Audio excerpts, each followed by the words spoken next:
몇 년 전에 우리나라에서 굉장히 선풍적인 인기를 끌었던 드라마가 있습니다. 부부의 세계라는 드라마가 있는데 그 드라마에서 굉장히 유명했던 대사가 있습니다. 사랑에 빠진 게 죄는 아니잖아. 뭐 이렇게 말했던, 일단 웃으시는 거 보니까 뭔지 아시는 것 같습니다.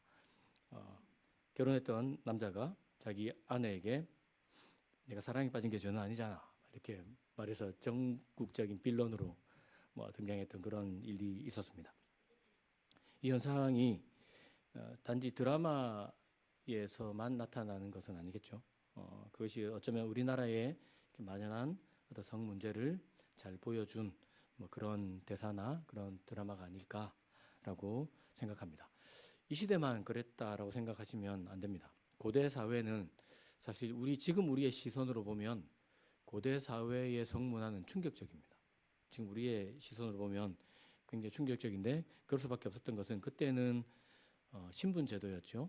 그리고 그러다 보니 개인의 인권이라든지 평등이라는 개념 자체가 없었던 시대였습니다. 그래서 그런 상황 속에서 보면 지금 우리의 시선으로 볼 때는 굉장히 충격적인 어떤 성문화를 가지고 있었다라는 것을 우리가 알 수 있습니다.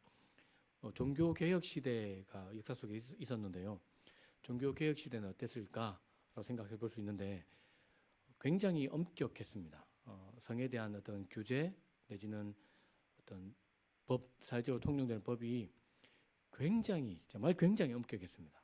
심하게 정말로 짓누른다 싶을 만큼 엄격했는데 그러다 보니까 짓누르면 어떤 현상이 벌어지죠? 흘러나갑니다. 짓누르면 그러다 보니까 실제로는 끊임없는 일탈이 발생했다라는 것이 종교개혁 시대의 기록으로 남아 있습니다. 현대 사회는 이제 좀 심각하죠. 성 문제가 극단으로 치닫고 있다라고 말해도 지나치지 않습니다. 조사를 해보니까 전 세계에서 가장 빠르게 확산되는 산업이 포르노그래피 산업이라고 합니다. 그 어떤 산업보다 빠르게 퍼져가고 있다라고 합니다. 그리고 실제로 무차별적으로 쏟아지는 이미지라든지 요즘엔 딥페이크 이런 문제도 우리 가운데 문제가 되고 있습니다. 그리고 이런 문화들은 성을 인격으로 대하기보다는 어떤 소비할 수 있는 어떤 그런 영역으로 만들어가고 있는 것처럼 보이기도 합니다. 이에 더해서 지금 우리나라는 아주 심각하게 대두되고 있는 것이 동성애 문제도 대두가 되고 있고요. 성정체성 문제도 대두가 되고 있습니다. 이것도 제가 찾아보니까 남성, 여성만 있었는데 요즘에는 이 성이 기본적으로 한 100가지 정도가 된다고 하고요. 그리고 실제로 내가 창작하기에 따라서 그래서 실제로 더 많은 숫자가 있다라고 말을 하고 있더라고요. 그런 현상도 일어나고 있습니다. 그리고 성적 자기 결정권이라고 해서 내가 남자지만 내가 여자야 이렇게 생각하면 여자고 그래서 이건 하루에도 몇 번씩 성결정권 때문에 내가 여자라고 말하면 여자일 수도 있고요. 그러다 마음 바뀌어서 내가 남자야 남자일 수도 있고요. 나는 중성이야 이렇게 말할 수도 있는 이런 좀 극단적인 예지만 이런 문제까지 다 지금 현대 사회에서는 성과 관련해서 드러나고 있는 문제입니다. 이런 거대한 흐름 속에서 이런 흐름이 뭘 보여주냐면 사람이 자기의 욕망을 굉장히 극대화하고 살아가고 있다. 굉장히 정말로 비정상적으로 욕망을 비대하게 만들어 놓은 세상을 우리가 살아가고 있다라는 것을 잘 보여주는 그런 증상이라고 할 수 있습니다. 역설적으로 보면 그러면 참 이런 말을 하기도 참 조심스러운데 일반적으로 볼 때에 좀 정상적인 그런 생각 또 분별력은 거의 없어진 것 같은 이게 정상이라고 말하는 것도 이상할 만큼 그럼 우리는 비정상이냐 이렇게 말해버리면 인격을 무시하는 것 같은 이런 세상을 우리가 살아가고 있습니다. 이런 시대 속에서 우리가 성에 대해서 어떻게 생각할 것인가는 굉장히 중요한 문제라고 할 수 있습니다.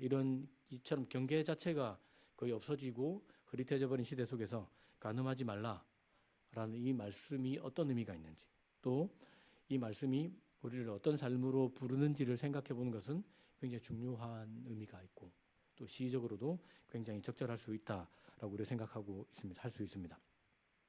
이 질문을 우리가 해보고 이 말씀 앞에 선다는 것은 그러면 우리는 그리스도인 저와 여러분은 이 세상의 흐름 속에서 우리 몸을 그렇게 맡기고 적절히 타협해가면서 갈 것인가, 아니면 물론 사람에 대한 이해는 우리가 키워가야겠죠. 그러면서 동시에 하나의 말씀으로 우리 자신을 잘 지켜갈 것인가 라는 어떤 이런 도전 앞에 우리가 서 있다라고 말해도 지나치지 않겠습니다. 그래서 우리가 이 계명을 단지 뭐 하지 마라 라는 금지 목록으로 지부할 것이 아니라 이 계명을 통해서 하나님이 우리를 어떻게 하나님께로 인도하시는지, 또 십계명 자체가 자유의 대헌장이라고 말할 수 있는데요, 이 계명이 어떻게 우리를 자유롭게 하는지, 또 어떻게 우리를 지켜주는지 함께 좀 살펴보고 싶습니다.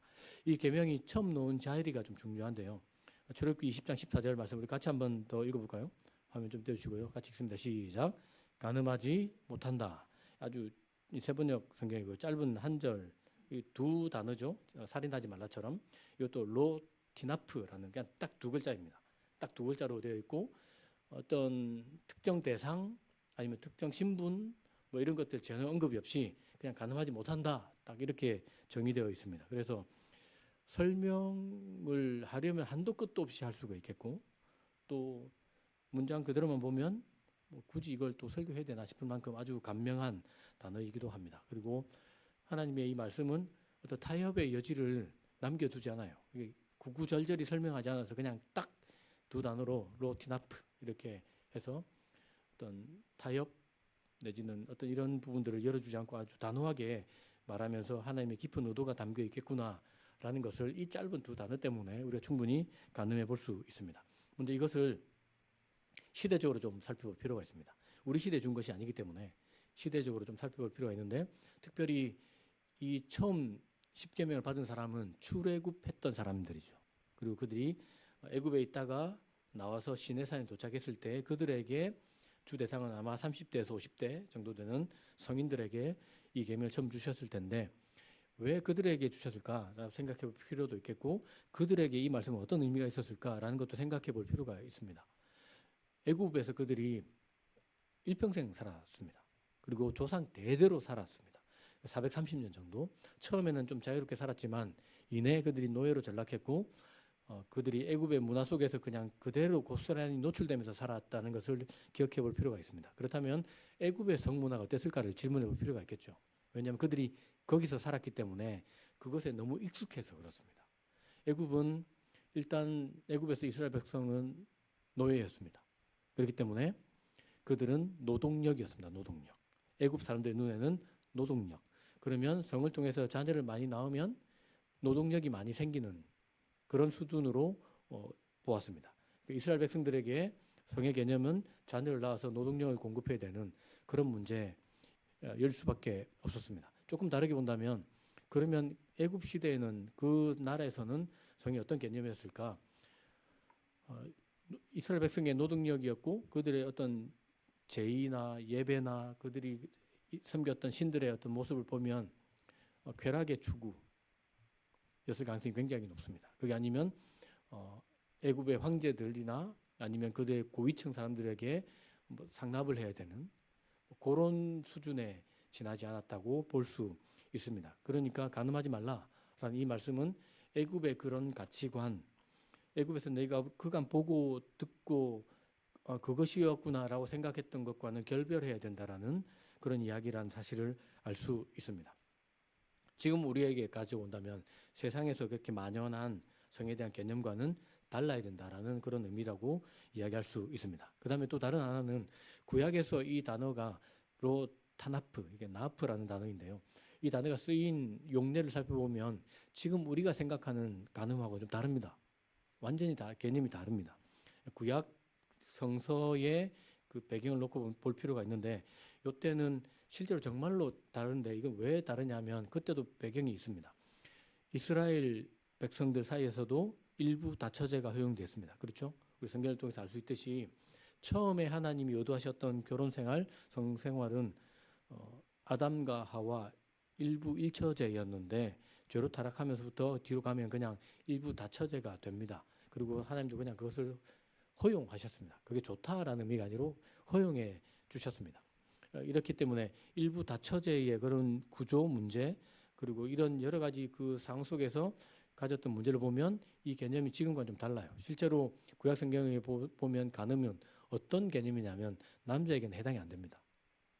남자에게 어떤 경우에 해당이 되냐면 이 남자가 결혼한 여자와의 어떤 부적절한 관계는 간음이 되는 겁니다. 근데 결혼하지 않은 여자와는 문제가 안 됩니다. 구약 성경에는 그렇습니다. 그래서 그걸 그렇게 되면 자기 아내로 삼든지 돈을 주고 데리고 와야 된다라고 하는 거고, 그게 아니고 들에서 어떤 성폭행을 저질렀을 때는 사형에 해당된다, 이렇게 기록하고 있습니다. 여인에게는 다 문제가 됩니다.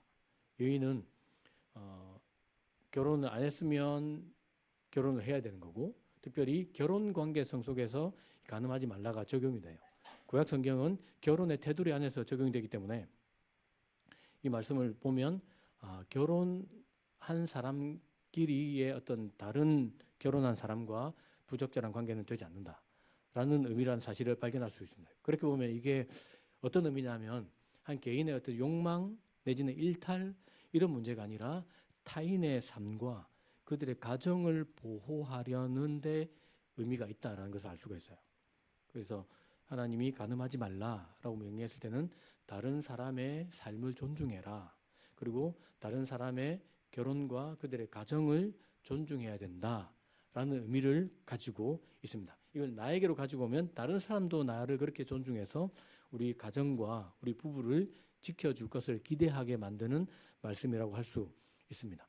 조금 더 이제 신약으로 오면서는 이게 내용이 개인적으로 아주 더 깊어지고 넓어지고 또 예수님께서 아주 높은 수준으로 이끌어 간다는 것을 알 수가 있습니다. 계획주의 전통에서도 보면 칼빈은 이 간음을 기독교 강요에서 어떤 외적인 행위, 드러난 것에만 국한시키지 않고 내면의 문제라고 지적해요. 내면의 문제이고 정서의 문제이고 정신의 문제일 수 있다. 그래서 이렇게 보면 이것은 우리가 개인적으로 어떤 나가야 될 도덕률, 윤리 이런 문제이기도 하지만 더 이웃과 또 사회와 영적인 관계 속에서 그들을 침해해서는 안 된다. 그들을 보호해 주어야 될 필요가 있고 그들을 존중해 주어야 될 필요가 있고 함께 더불어 살아가는 세상을 만들어 가야 된다라는 의미가 담겨 있습니다. 이렇게 해석해 보면 이 계명의 본질을 우리가 조금 더 정확하게 짚어낼 수 있습니다. 그것은 무엇을 행했는가, 뭔가를 저질렀는가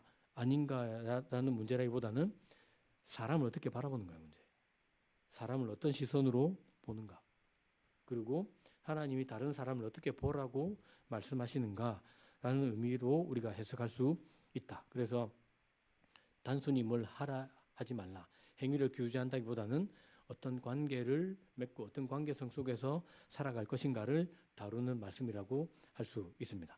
그래서 이제 이 계명을 조금 더 구약 배경이 그렇기 때문에 구약 배경이 결혼 관계성 속에서 있거든요. 그렇기 때문에 이 계명을 좀 더 이해하려면 결혼을 우리가 살펴볼 필요가 있습니다. 하나님이 만드신 제도가 구약 신약을 다 통틀어서 하나님이 만드신 제도는 딱 두 가지입니다. 결혼과 교회입니다. 그것이 하나님이 만드신 어떤 제도이고요. 다른 국가도 어떤 하나님 나라를 만드시지만 왕이라는 왕정 제도는 하나님이 만드신 것이 아니에요. 아니면 사사를 통해서 이렇게 다스리기 원했죠. 근데 결혼이 하나님 만드신 어떤 제도라는 것을 기억할 필요가 있습니다. 이걸 가지고 한번 성경을 읽어보고 싶습니다. 창세기 2장 24절입니다. 같이 읽습니다. 시작. 그러므로 남자는 아버지와 어머니를 떠나 자기 아내와 결합하여 둘이 한 몸이 된다. 보면 결혼이 어떤 인간의 편의 또 인간의 어떤 필요 이것 가지고 만들어진 어떤 계약 이런 문제가 아니라 하나님이 의도하신 어떤 제도구나, 하나님이 설계하신 그런 질서이구나라는 것을 알 수 있습니다. 하나님이 하신 말씀이거든요. 그래서 이것은 결혼 관계는 계약, 서로의 필요를 채워주는 아니면 서로의 어떤 필요에 의해서 서로에게 그냥 계약하듯이 이런 맺는 관계가 아니라 언약의 개념이 훨씬 더 큽니다.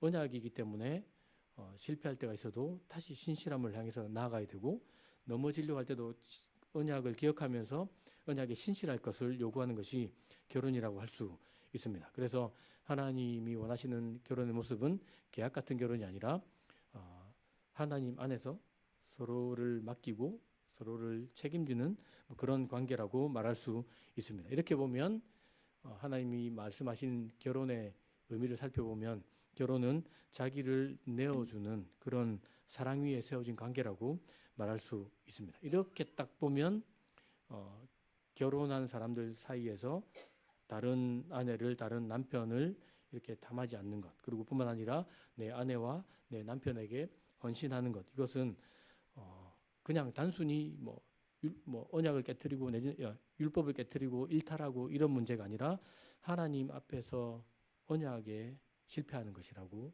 말할 수 있습니다. 그리고 하나님이 세우신 질서에 반하는 행동이기도 합니다. 그래서 근본적으로 간음은 사람과의 관계를 깨뜨리는 것 이전에 하나님과의 관계에 불성실한 겁니다. 그래서 다윗이 시편 51편을 보면 자기가 죄를 지었을 때, 죄를 짓고 바세바의 관계 때문에 회개하는 시지 않습니까? 그때 뭐라고 말을 하냐면 내가 오직 주께만 죄를 지었습니다 라고 이야기를 해요. 그것이 그러면 우리아나 바세바에게 죄 지은 게 아니다 라는 의미라기보다는 내가 먼저 하나님께 범죄했습니다. 이 일을 저질러서 하나님의 질서를 깨뜨렸고 하나님이 원하시는 언약의 모습을 깨뜨렸고 내가 하나님을 대적하는 그런 짓을 저질렀습니다 라는 고백이 담겨 있다고 말할 수 있습니다. 그래서 이렇게 보면 이 계명은 규범이라기보다는 우리가 관계를 또 아내를, 남편을 또 나아가서 다른 가정들을 어떻게 바라보고 있는지 우리 시선과 마음과 태도를 다루는 하나님의 질문이라고 말할 수 있습니다. 그리고 이것은 이제 조금 더 살펴보면 원래 십계명은 하나님이 이스라엘 백성을 구원하시고 난 다음에 주신 말씀이죠. 이것이 우리가 출애굽기 20장 2절에 있는데요. 예전에 우리가 한번 살펴본 것이지만 또 다시 한번 더듬어 보면서 이 말씀 읽어보면 좋겠습니다. 같이 읽습니다. 시작. 나는 너를 이집트 땅 종살이하던 집에서 이끌어낸 주 너의 하나님이다. 출애굽기에서 특별히 십계명 말씀을 전체를 이끌고 가는 기관차와 같은 말씀이 바로 이 말씀이에요. 내가 너를 이집트에서 구원했다. 종살이하던 집에서 너희를 먼저 구원해내서 내 백성 삼고 내 자녀를 삼았다라고 선언하시면서 그 후에 자유케 했잖아요.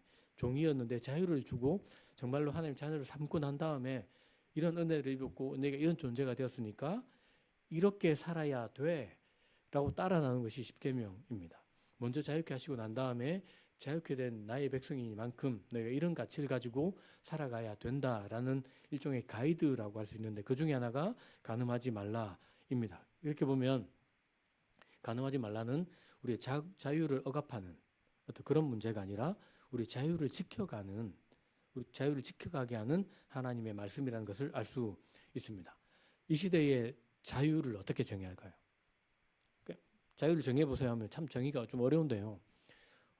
제 생각에는 아무런 제한 없는 상태, 아무런 제약이 없는 상태, 내지는 다른 사람에게 피해만 주지 않는다면 내가 내 욕망대로 뭐든지 해도 되는 그런 상태로 이해할 가능성이 높습니다. 지금 이 시대의 자유라고 딱 말할 때에 제한이 없고 제약이 없는 그런 상태로 볼 것 같아요. 성경은 전혀 다른 것을 이야기합니다. 성경이 말한 자유는 하나님의 말씀이라는 테두리 안에 있을 때에 참 자유롭다 라고 이야기합니다. 이 아무런 테두리가 없는 상태는 자유라기보다는 방종이고 방향이 없는 자유는 자유가 아니고 인생을 망치는 길이다 라고 성경이 그렇게 이야기하고 있습니다. 실제로 하나님께서 세상을 창조하시고 난 다음에 참 좋았다라고 이야기하십니다. 그리고 사람을 짓고 난 다음에는 만드시고 난 다음에는 심히 좋았다라고 이야기도 하십니다. 참 좋았다라고 이야기합니다. 거기에 성도 포함됩니다.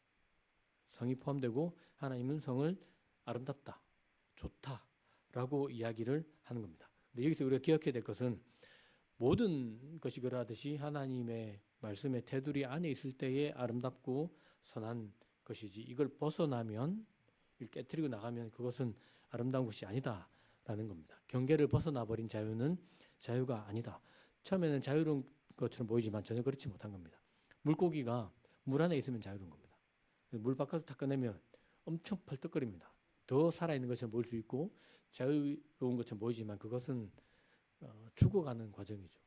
그렇지 않은 것처럼 하나님의 말씀의 테두리 안에 있을 때에 모든 것이 참 자유로울 수 있다, 아름다울 수 있다라는 것을 성경이 보여주고 있습니다. 그렇게 볼 때에 이 계명은 우리를 제한하는 그런 것이 아닙니다. 지금 시대적인 가치를 보면 막 제한하고 자유를 빼앗는 것처럼 보이지만 실제로 이 계명은 마치 강의 뚝처럼 이 범람하지 않고 제대로 바르게 잘 흘러가게 하는, 그때 비로소 강이 아름답지 않습니까? 막 넘쳐나면 파괴적으로 변하게 되고 전혀 아름답지 못한 것처럼 이 계명 자체는 우리를 지켜주고 아름답게 하고 자유롭게 하는 그런 말씀이라는 것을 우리가 알 수 있습니다. 그래서 이 계명 자체가 우리를 억압하고 어떤 우리의 정신을 짓누르고 자유를 빼앗는 그런 말씀이 아니라 오히려 우리를 보호해주고 우리를 지켜주고 우리 생명을 지켜나가게 하고 아름답게 하는, 아름다운 삶을 살아가게 하고 자유로운 삶을 살아가게 하는 일종의 울타리요, 또 가이드요, 도로의 중앙선과 같은 그런 의미가 있다. 우리 정말로 자유롭게 하는 그런 계명이다라는 것이 성경의 가르침입니다. 근데 이것을 예수께서는 비교할 수 없는 차원으로 끌어올리셨습니다. 그 말씀 우리 같이 한번 읽어보고 싶습니다. 마태복음 5장 27절에서 28절입니다. 같이 읽습니다. 시작. 또 간음하지 말라 하고 말한 것을 너희는 들었다. 그러나 나는 너희에게 말한다. 음욕을 품고 여자를 바라보는 사람은 누구나 이미 마음으로 그 여자와 간음한 것이다. 이 말씀도 그냥 딱 표면적으로 보면 기준을 아주 높게 강화한 것처럼 보일 수 있는데요. 이건 윤리적인 어떤 요구 수준을 확 높였던 이것에 그치지 않습니다. 이 간음이 본질적으로 어디서 시작하는지를 보여주는 거예요. 본질적으로 간음이 어디서 시작하는가? 그것은 내면에서 시작한다. 예수께서는 외적인 행위의 영역, 율법은 행위 이렇게 하면 간음이다 라고 정해놓고 있거든요. 근데 그것이 아니라 내면의 모습으로 가져옵니다. 그래서 간음은 내면에서부터 시작하고 내면에서 이미 시작한 것이 열매로 드러나는 것이 그런 저지른 행동으로 나타나게 된다라는 것을 가르쳐주고 있습니다. 그래서 우리의 마음이, 우리의 눈이 어디로 향하고 있는가라는 것을 먼저 점검해 보아야 된다라고 이야기하는 겁니다. 그래서 우리가 예수께서 말씀하신 대로 살펴본다면 눈으로 누군가를 그렇게 음욕을 품고 바라보는 것은 감정의 문제가 아닙니다. 감정의 문제가 아니고 이것은 저 사람을 하나님 형상으로 바라볼 것인가, 아니면 내 소비의 대상, 어떤 쾌락의 대상, 물건처럼 대할 것인가 라는 질문을 던지게 하는 겁니다. 그래서 우리 시대 속에서 말씀드린 것처럼 성을 굉장히 소비적인 어떤 문화로 만들어간 시대 속에서 예수의 가르침은 아주 충격적이고 급진적이죠. 완전 반대되는 겁니다. 사람을 소비의 대상으로 내지는 물건으로 쾌락의 어떤 도구로 삼을 수 없다라는 겁니다. 그냥 사람을 그렇게 봐서는 안 되고 한 인격으로 봐야 되고 하나님의 형상으로 바라보아야 된다라고 우리의 마음 자체를 바꾸어야 된다라고 가르쳐주는 말씀이라고 할 수 있습니다. 이 시대 속에서 예수님의 말씀은 정말로 더 우리에게 다가올 수밖에 없다라는 것을 우리가 발견할 수 있고, 이 시대와 예수님의 말씀을 대비해 본다면 예수님의 이 말씀은 마치 너는 지금 저 사람을 하나님의 형상을 가진 인격으로 보고 있느냐, 아니면 내 욕망을 채울 대상으로 바라보고 있느냐라는 아주 날카로운 질문이라고 말할 수 있습니다. 사람을 바라보는 방식을, 시선을, 그 마음을 바꾸어야 된다라는 가르침으로 말할 수 있습니다. 그래서 다시 이것도 구약과 마찬가지로 행위의 유무가 아니라 얼마나 진실한 태도로 사람을 사랑하고 있는가라는 질문으로 말할 수 있습니다. 여러분, 이 시대에는 정말 성이 너무나 자유로운 시대를 우리가 살아가고 있습니다. 그런 시대 속에서 거기에 그대로 노출되면 물들 수 있고 또 우리도 나도 모르게 타락의 길을 걸어가는 것이 우리의 연약한 모습이라 할 수 있습니다.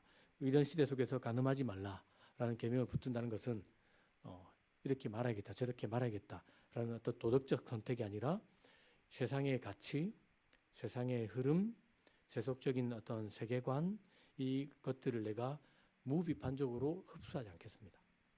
내가 비판하면서 걸러낼 것은 걸러내고 하나님의 말씀 또 하나님이 하나님과의 관계성 또 하나님이 우리에게 가이드로 제시하신 이 말씀을 따라서 비판하고 판단하면서 받아들일 것은 받아들이고 걸러낼 것은 걸러내겠습니다. 라는 어떤 결단이자 선택이라고 말할 수 있습니다. 진리와 사랑에 따라 살아가겠습니다. 우리의 생각을, 우리의 가치를, 나의 마음을, 나의 시선을 하나님의 말씀에 맞추면서 살아가겠노라라는 결단과 같다라고 말할 수 있습니다. 이런 맥락에서 볼 때 예수님께서 아주 무서운 말씀을 하시죠. 너희가 간음하면 뭐 어떻게 하라는 겁니까? 눈을 뽑아라. 손을 뭐 도끼로 찍어버려라. 라는 이런 말씀이죠. 만약에 문자 그대로 하고 있다면 저는 눈도 없고 팔다리도 없을 겁니다. 저는 그렇습니다. 이 문자적인 의미는 아니죠. 그 정도의 어떤 결단과 그 정도의 의지를 가지고 보지 말아야 할 것이 있다면 보지 말라는 겁니다. 그리고 가지 말아야 할 것이 있다면 가지 말라는 뜻이고 하지 말아야 할 일이 있다면 하지 말라는 그런 의미입니다. 예수께서 그렇게 우리에게 요구하고 있다. 아주 세상을 거부하며 살아갈 것이 있다면 단호하게 거부하며 살아가야 한다라는 것을 가르쳐줍니다. 그런데 이 싸움이 쉽지가 않습니다. 나 혼자 감당할 수 있는가? 그것도 아닙니다. 그래서 우리가 말씀을 붙들어야 되는 것이고 공동체 안에서 서로를 도와주고 서로를 위해서 기도하는 것도 필요하다라는 것이 성경의 가르침입니다. 그리고 하나님과의 관계를 더 두텁게 만들어가야 될 뿐 아니라 공동체 안에서 서로를 신뢰할 수 있는 관계로 만들어갈 때에 우리가 이 길을 잘 걸어낼 수 있다라는 것을 성경이 가르쳐주고 있습니다. 안타깝게도 이 말씀에서 우리가 자유롭지 못합니다. 특별히 예수님의 말씀, 네가 눈으로 마음으로 그렇게 해도 그건 간음이야 라는 이 말씀에서는 자유로울 수가 없습니다.